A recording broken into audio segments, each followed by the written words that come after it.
نحمده ونصلي على رسول الكريم أما بعد فأعوذ بالله من الشيطان الرجيم بسم الله الرحمن الرحيم العلماء ورثة الأنبياء او كما قال عليه الصلاة والسلام. عزت مندو کتونکو تاسو راځئ لاول د سید ولی شاه د کنځلې واورئ کوم چې د علماء کرامو ته طلبه کرامو ته او هغه خلکو ته کړي کوم چې د علماء کرام سره محبت ساتي د هغوی مټې مضبوطوي.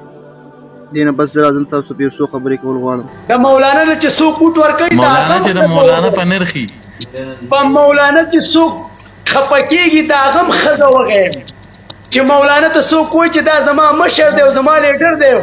امام شیخ ته ستا هم ښځه وغیم د ښځې کور دی وغیم چې د مولانا څه څومره سپورټر دي ستاسو ښځې وغیم زه په تاسو پسې مونځ نه کوم د ښځې کوسم وغیم زه ځانه د جاپان نه مولا راولم د انګریز نه مسلمان جوړوم زه پسې مونځ کوم ستاسو ښځې د منافقو وغیم په تاسو پسې مونځ کېږي د ښځې کوسم وغیم. عزتمندو تاسو د دې ملعون کافر مرتد او د واجب القتل انسان دا خبرې واورېدې. یقینا دې علماو ته کنځل نه دي کړي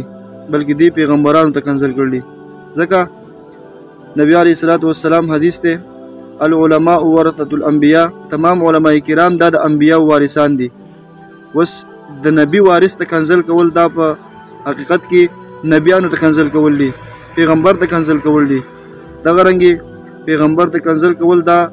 الله جل شانه ته نعوذ بالله کنځل کول دي. نو اوس یو انسان چې علماو ته کنځل کوي نو دا پیغمبر ته کنځل دي پیغمبر ته کنځل کول دا الله جل شانه ته کنځل کول دي. علماو سره محبت کول دا د نبی علیه الصلاة والسلام سره محبت کول دي او د پیغمبرانو سره او د نبی علیه الصلاة والسلام سره محبت کول دا د الله جل شانه سره محبت کول دي.